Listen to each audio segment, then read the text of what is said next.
Hello, welcome back to my channel. तो I hope आप सबकी पढ़ाई अच्छी चल रही होगी। तो हमारे इस ओनली ओनली प्रैक्टिस क्वेश्चंस के चैनल में प्रैक्टिस सेट लगा रहे हैं हम। और ये जो हमारा प्रैक्टिस सेट है वो है, ये हमारा जो प्रैक्टिस सेट चल रहा है, आठ आठ नहीं, प्रैक्टिस सेट जो दो है ना, उसी को हमें प्रैक्टिस करना है। ठीक है, ठीक है, उसी को हमको क्या करना है, उसी को ही प्रैक्टिस करना है।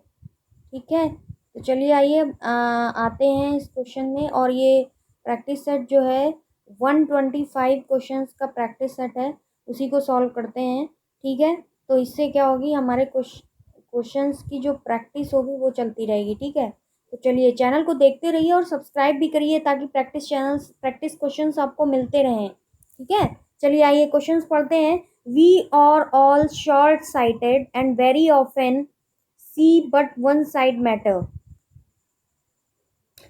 Our views are not extended to all that has a connection with it.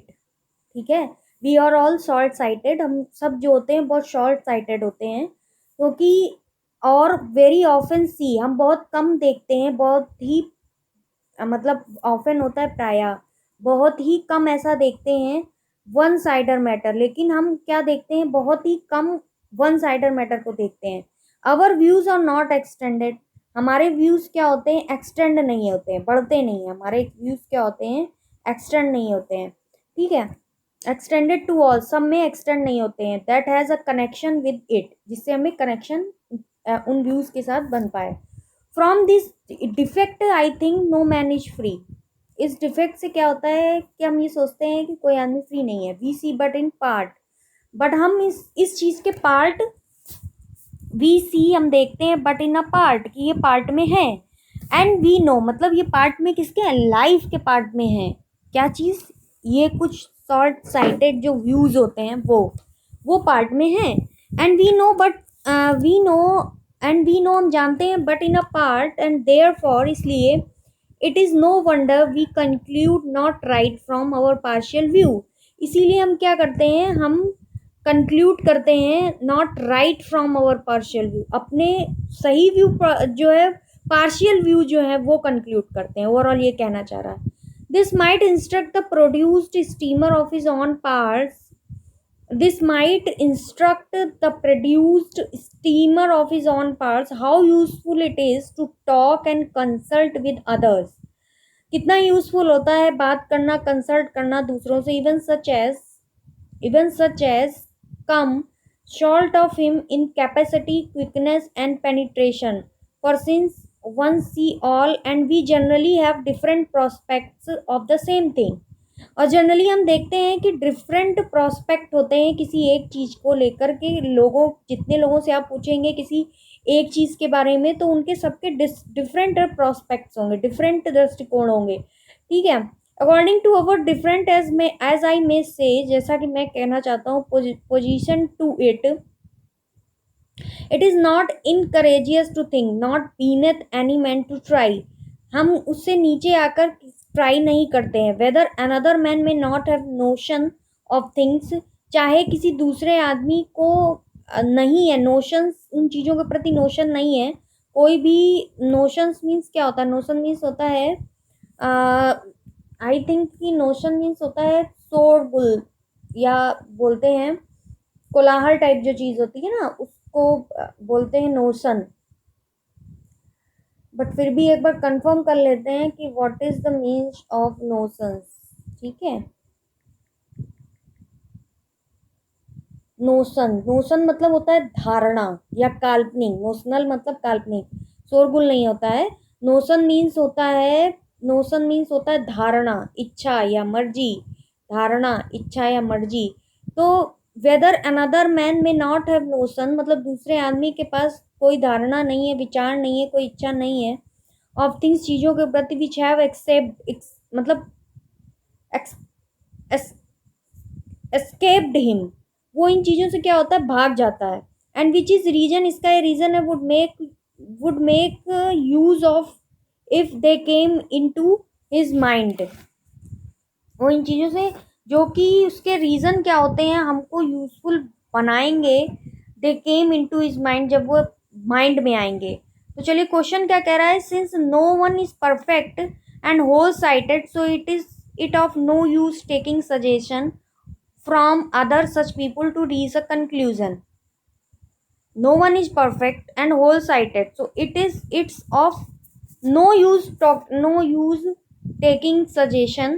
हम किसी से सजेशन नहीं ले रहे हैं from other such people to reach, जो कि कंक्लूजन पर पहुंचते हैं। क्या ये चीज करेक्ट है या इनकरेक्ट है? तो ये चीज इनकरेक्ट है। ये क्या है? इनकरेक्ट है। Move to next question. क्या कह रहा है, it as it not in our capacity to see the things as a whole, so making a partial judgment, justify not justify, partial justify या डन। तो इसका आंसर होगा not justify. Partial judgement कोई देगा भेदभाव वाला तो वो तो नॉट जस्टिफाई होगा ना। ठीक है, मूव टू नेक्स्ट क्वेश्चन है third question. How can one amend and improve his judgement of things.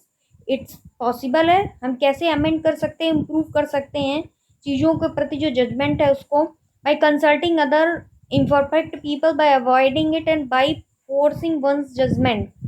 तो आई थिंक थर्ड का जो आंसर होगा बी आंसर होगा। What is the meaning of incongruous? Incongruous का मीनिंग क्या होता है? तो फोर्थ का होता है अब्सर्ड। अब्सर्ड मीन्स होता है बेतुका। अब्सर्ड मीन्स क्या होता है? बेतुका, बेढंगा, बेतुका और बेढंगा। तो इनकॉन्ग्रुअस का मतलब क्या होता है? इनकॉन्ग्रुअस का मतलब होता है बेतुका और बेढंगा। क्या मतलब होता है? बेतुका और बेढंगा, बेतुका और बेढंगा। इनकॉन्ग्रुअस का मतलब होता है बेतुका और बेढंगा। तो ये 4 क्वेश्चन हो गए। Now move to next fifth question. Suggestion and consulting can be made only our superior in ability. Suggestion और कंसल्टिंग हमको क्या बनाते हैं? केवल अवर सुपीरियर इन एबिलिटी, हमारी सुपीरियरिटी के योग में के साथ हमको सजेशन और कंसल्ट बनाते हैं। क्या बनाते हैं? दिस स्टेटमेंट क्या है? करेक्ट है। Suggestion and consulting can be made, suggestion और कंसल्टिंग बना सकते हैं only with our superior in ability, मतलब हमारी एबिलिटी को सुपीरियर बना सकते हैं। तो फिफ्थ ऑप्शन हमारा इनकरेक्ट है। फिफ्थ ऑप्शन क्या है हमारा? इनकरेक्ट है। For the last 30 year of his life Thomas Hardy did not right. क्यों नहीं लिखा था उन्होंने? थॉमस हार्डी ने क्या नहीं लिखा था? Novels. Thomas Hardy was an English poet and novelist. Thomas Hardy क्या थे? इंग्लिश पोइट भी थे और क्या थे? अब आप कहेंगे कि ये तो टीजीटी में है ही नहीं, लेकिन पढ़ना है, पीजीटी के भी पॉइंट ऑफ व्यू से चीज़ें हैं तो पढ़ना है। थॉमस हार्डी क्या थे? इंग्लिश पोइट और नॉवलिस्ट थे। And he claimed poems as his first love. उन्होंने क्लेम किया कि पोयम जो है उनका फर्स्ट लव है। किसने? थॉमस हार्डी ने क्लेम किया कि पोयम जो है उनका फर्स्ट लव है। पोयम क्या है? उनका फर्स्ट लव है। For the last 30 years of his life, इसलिए उन्होंने लास्ट के जो 30 ईयर्स थे, लास्ट के जो उनके 30 ईयर्स थे उसमें उन्होंने थॉमस हार्डी ने did not right the novel. Thomas Hardy ने क्या किया? नॉवल नहीं लिखा। थॉमस हार्डी ने उनको लगा कि उनका फर्स्ट लव जो है वो पोयम है, तो उन्होंने लास्ट 30 ईयर्स अपनी लाइफ के नॉवेल्स नहीं लिखा।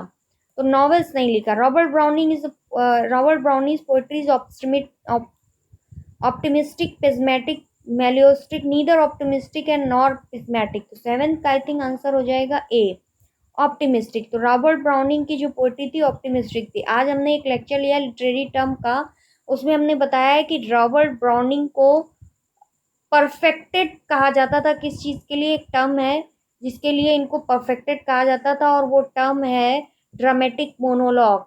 वो क्या है? परफेक्टेड कहा जाता था ड्रामेटिक मोनोलॉग के लिए।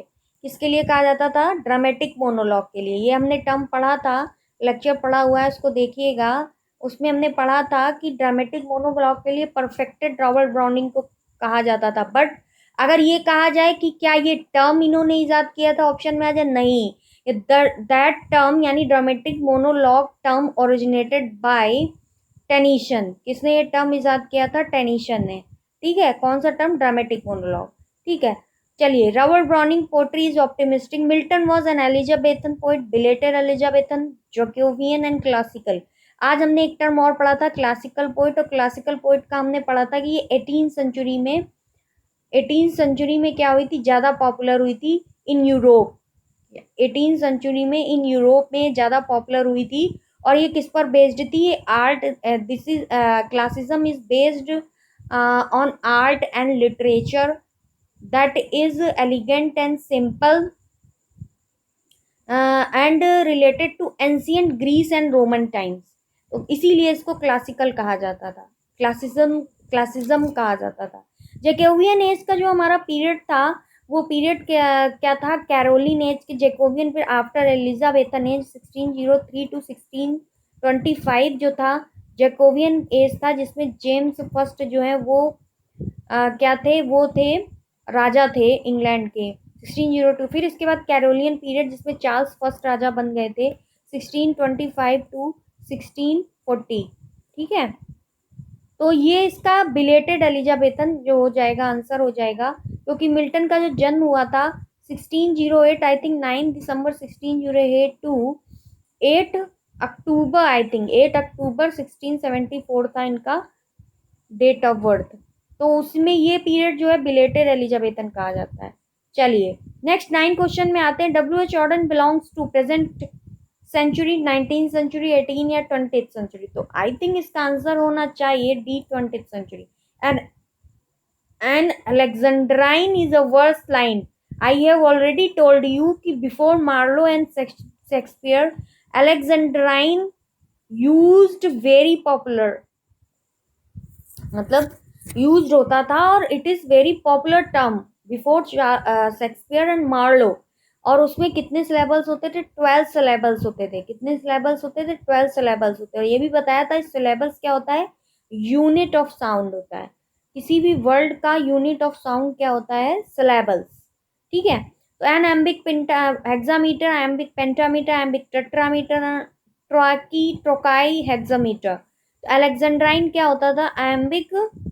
10th का आंसर क्या होगा, हेक्सामीटर, एम्बिक हेक्सामीटर। हेक्सामीटर में कितने मीटर होते, जैसे पेंटामीटर में 5 सिलेबल होते थे और हेक्सामीटर में 6 सिलेबल्स होते थे, और ये 12 सिलेबल्स का होता था। एक लाइन में 2 सिलेबल्स हो गए। ठीक है, टेक्टाइल टेट्रामीटर। तो टेट्रामीटर में क्या होता था, टेट्रामीटर में एक होता था ट्रायामीटर, एक होता था टेट्रामीटर। तो जो ट्रायामीटर होते थे उसमें 3 सिलेबल, टेट्रामीटर में 4 सिलेबल्स होते थे। हेक्सामीटर वही आ गया, लेकिन ट्रोकाई नहीं थे, एम्बिक हेक्सामीटर था। कौन, अलेक्जेंड्राइन। ठीक है, ए ऑप्शन करेक्ट होता है। Dryden as a critic was, I have told you literary term already. Dryden जो है वो क्रिटिसिज्म जो आया था, टर्म क्रिटिसिज्म, ये जो टर्म आया था, ये आया था 1670 के around. 60 after 1660 restoration period start हो चुका था, और इसको एज ऑफ ड्राइडन भी कहते थे। इस पीरियड को क्या कहते थे, रेस्टोरेशन पीरियड तो कहते ही थे, और क्या कहते थे, एज ऑफ ड्राइडन भी कहते थे। एज ऑफ ड्राइडन भी कहते थे इस एज को। 1660 से स्टार्ट हुआ था, और 1660 से ये स्टार्ट हुआ था 1732 आई थिंक 1770 तक चला था, कुछ ऐसा ही था। एज ऑफ ड्राइडन था। तो ड्राइडन एक critic, a blind supporter of Aristotle, opponent of the critical theories of Aristotle. अरस्तु, unaware of the critical theories of Arastu, a rational follower of the critical theories of अरस्तु। तो Dryden जो थे वो क्या थे, an opponent of the critical theories of अरस्तु। मतलब ये जो है अरस्तु की क्रिटिकल थ्योरीज के अपोनेंट थे, विरोधी थे। क्या थे, विरोधी थे। कौन, ड्राइडन। ड्राइडन जी जो थे वो क्या थे, एक क्रिटिक थे।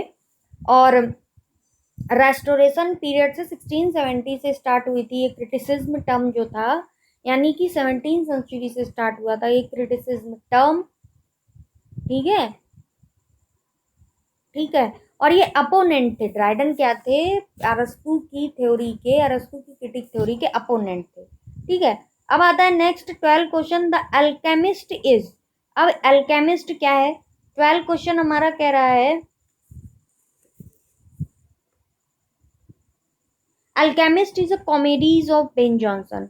अल्केमिस्ट क्या था, कॉमेडी थी, किसकी, बेन जॉनसन की। और हमने एक टर्म पढ़ाया था टाइप ऑफ कॉमेडी में, हमने कई टाइप ऑफ कॉमेडी में हमने कई टाइप की कॉमेडी आपको बताई थी, जिसमें हमने आपको बताया कॉमेडी ऑफ मैनर्स बताया था, कॉमेडी ऑफ क्या बताया था, कॉमेडी ऑफ ह्यूमर्स भी बताया था।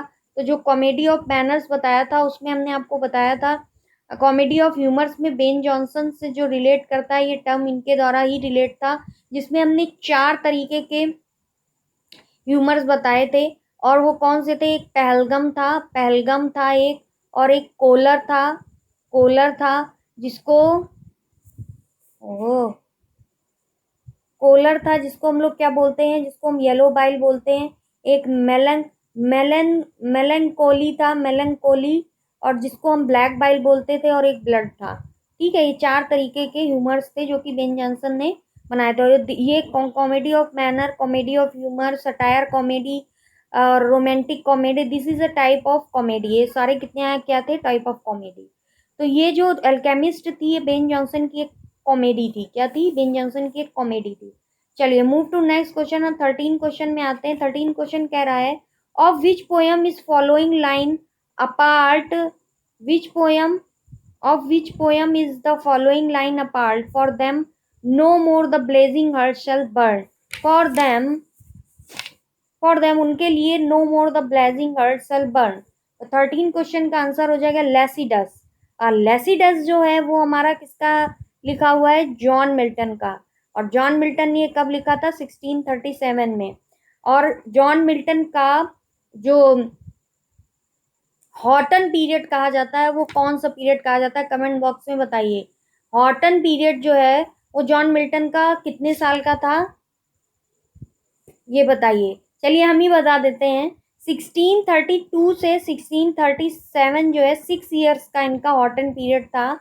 और ये क्यों कहा जाता है हॉटन पीरियड, इसलिए क्योंकि हॉटन जो एक जगह थी, this is a name of place.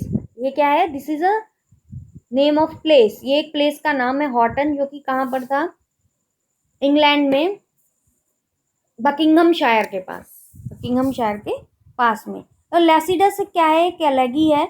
लेसिडस क्या है, एक एलेगी है जो कि लेसिडस क्या है, एक एलेगी है जो कि 1637 के अराउंड जो है लिखी गई थी, on the death of Edward king. किसकी डेथ पे लिखी गई थी, एडवर्ड किंग की डेथ पे लिखी गई थी। चलिए move to next question. The author of nightingales is, nightingales, केवल नाइटिंगल्स के ऑथर कौन है, ये नाइटिंगल्स बहुत पूछा जाता है। और इसका ऑप्शन करेक्ट हो जाएगा Robert Bridges. The author of nightingales is Robert Bridges. Ode to nightingales written by John Keats, जो ओड लिखी है, ओड टू जो नाइटिंगल्स लिखी है वो लिखी है जॉन कीट्स ने। ध्यान रखिएगा, ओड टू नाइटिंगल्स जो लिखी है वो लिखी है जॉन कीट्स ने। केवल नाइटिंगल्स जो लिखी है वो लिखी है रॉबर्ट ब्रिजेस ने। ठीक है, तो अब हाँ, हमने ये लाइन तो ध्यान ही नहीं दी। ये लाइन क्या थी, for them no more blazing hearth shall burn, hearth shall burn Lycidas, hearth shall burn Lycidas से, हर्ट शेल बर्न ये लाइन किससे है, लेसिडस से। ठीक है, ओके। चलिए move to next question. Next question कह रहा who wrote the following line, fresh spring and summer and winter hoar move my faint heart with grief, these line is relate to Shelley, these line is relate to Shelley, full name of Percy Bysshe Shelley, और famous for his lyrical poem। Percy Bysshe Shelley, PB Shelley किसके लिए famous थे, lyrical के लिए famous थे। तो fresh spring and summer and winter hoar, this line is related to Shelley. Beat writers, I think आपने beat writers के बारे में बहुत अच्छे से नहीं पढ़ा होगा। चलिए बता देते हैं आपको about beat writers. Beat writers flourished in late 1950, यानी कि ये बिलोंग करते थे बीट राइटर्स 20th सेंचुरी से। किससे बिलोंग करते थे, 20th सेंचुरी से। ठीक है, फर्स्ट तो ये हो गया टर्म। सेकंड कह रहा है कि beat writers flourished in late 1950, flourished हुए थे late 1950 and into 1960, 1950 into the 1960 के बिटवीन में बीट राइटर्स क्या थे, पॉपुलर हुए थे।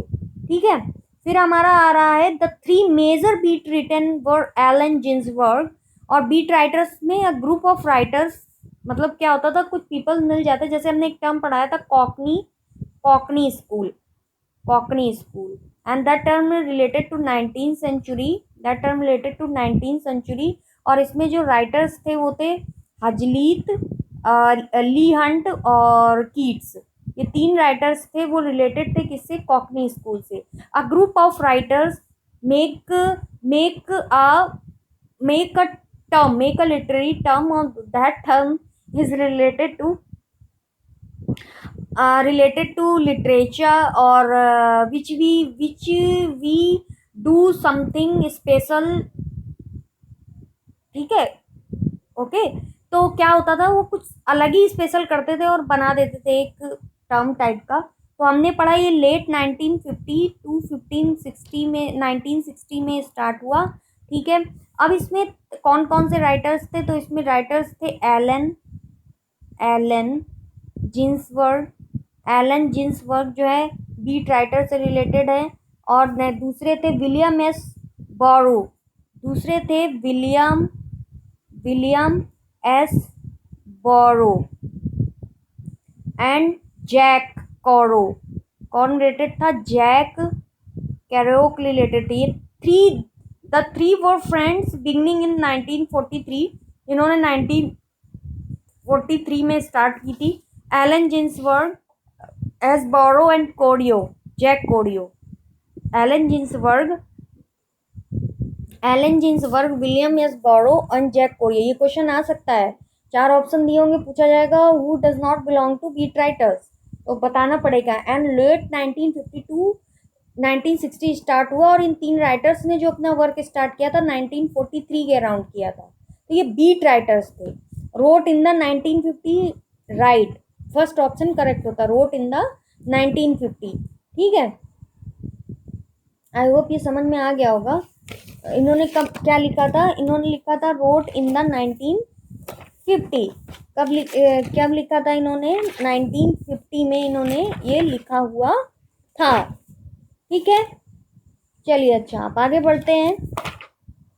16 क्वेश्चन के आगे बढ़ते हैं। 17 क्वेश्चन क्या कह रहा है, E M Forster belongs to the fleshly school of poetry, the Georgians, the Bloomsbury group, the age of interrogation. I think 70 का सी ऑप्शन करेक्ट होता है। ई एम फॉस्टर जो है बिलोंग करते थे द ब्लूम्सबरी ग्रुप से, ठीक है। अब ये भी क्या है, ये भी क्या है, मतलब कि इसमें भी कुछ राइटर्स थे मिलकर एक साथ मिले and make together and create a group, and that group is called Bloomsbury group. But who is the writer belong to this group? अब क्या हुआ कि M Forster was born in new years in 1879। 1879 में new year में born हुए in London, London में M Forster जो है बॉर्न हुए। फिर क्या हुआ, his works where angels fear to tread, उनके वर्क में जहां पर एंजल्स जो है वो डरते थे धमकियों से। लॉन्गेस्ट जर्नी थी, a passage to India, a room with a view, ETC. ये सारे क्या थे, ये सारे बिलोंग करते थे, किससे बिलोंग करते थे, ये सारे इनके वर्क थे ई एम फॉस्टर के, किसके, a passage to India, the longest journey, and a room with a view, a room with a view, a passage to India, the longest journey, it is related to E M Forster. तो C option जो है इसका correct होता है। आपको Bloomsbury group में जो writers belong करते हैं अगर पता हो तो कमेंट सेक्शन में जरूर ड्रॉप कीजिए कि ये जो ब्लूम्सबरी ग्रुप था,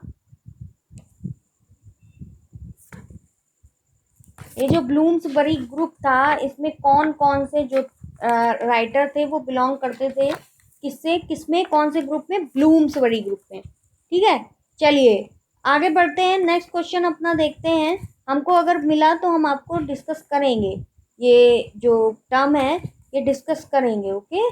चलिए मूव टू नेक्स्ट क्वेश्चन, और नेक्स्ट क्वेश्चन हमारा कह रहा है, in which Charles Dickens novel we come across a character called Miss Micawber. Charles Dickens का नॉवेल है। थॉमस हार्डी ने लास्ट के अपने 30 ईयर्स नॉवेल्स लिखे ही नहीं, पोएम्स लिखे, क्योंकि उनको अपना पहला प्यार पोएम्स ही लग गया था। अब बात आती है Thomas Hardy, Charles Dickens, Robert browning, Lord Tennyson, और ये सारे जो है 18th सेंचुरी के पोइट थे। कौन थे, 18th सेंचुरी के, यानी कि Victorian age, Victorian Victorian age के पोइट थे। कब के पोइट थे ये, विक्टोरियन एज के पोएट थे ये सारे, ठीक है। और it has started I think 1825 to 1900, ठीक है, विक्टोरियन एज। तो ये विक्टोरियन एज 19 सेंचुरी का हुआ ना, हाँ सॉरी 19 सेंचुरी का हुआ। चलिए, तो क्या कह रहा है मिस्टर मीका बेर, ये 18 वाला जो ऑप्शन है डेविड कॉपरफील्ड, ठीक है। The other notable character of the same novel और डेविड कॉपरफील्ड में ये मिस्टर मीका, ये करेक्टर जो मिस्टर मीका बेर करेक्टर है ये डेविड कॉपरफील्ड में आता है। और इसमें करेक्टर्स हैं जो कहे गए हैं mister Murdstone, mister Murdstone भी इसी का करेक्टर है, और बेट्से भी इसी का करेक्टर है, मिस्टर डिक भी इसी का करेक्टर है, और मिस्टर मीका बेर भी डेविड कॉपरफील्ड का करेक्टर है। चलिए move to next question. 19 question कह रहा है to use another person thought writings as one's own is called plagiarism. ये एक तरीके से चोरी हुई ना, जो पोएम्स और किसी के लिटरेचर पार्ट को चुरा लेता था, उसकी थॉट को, राइटिंग को चुरा लेता था, वो प्लेगरिस्ट कहा जाता था, प्लेगरिज्म बोलते थे उसको, ठीक है। Move to next question. साहित्य की चोरी करना, willing suspension of disbelief is a phrase coined by, willing suspension of disbelief ये जो टर्म है ये किसके द्वारा कॉइन किया गया था? कॉलरिज के द्वारा। Coleridge one of the famous romantic poet, work rhyme of ancient manner, rhyme of ancient mariner, Kublai Khan, Christabel, ये सारे इनके ही जो है क्या थे, यही सारे इनके ही वर्क थे कॉलरिज के। चलिए 21 question. The beginning of the modern realistic drama in England took place with the writing of Caste, a play written by. जो मॉडर्न रियलिस्टिक ड्रामा शुरू हुआ इंग्लिश में प्लेस, इंग्लैंड में प्लेस लिया with the writing of Caste, a play written by, किसने play लिखा था? तो 21 के बाद हम आ जाते हैं 22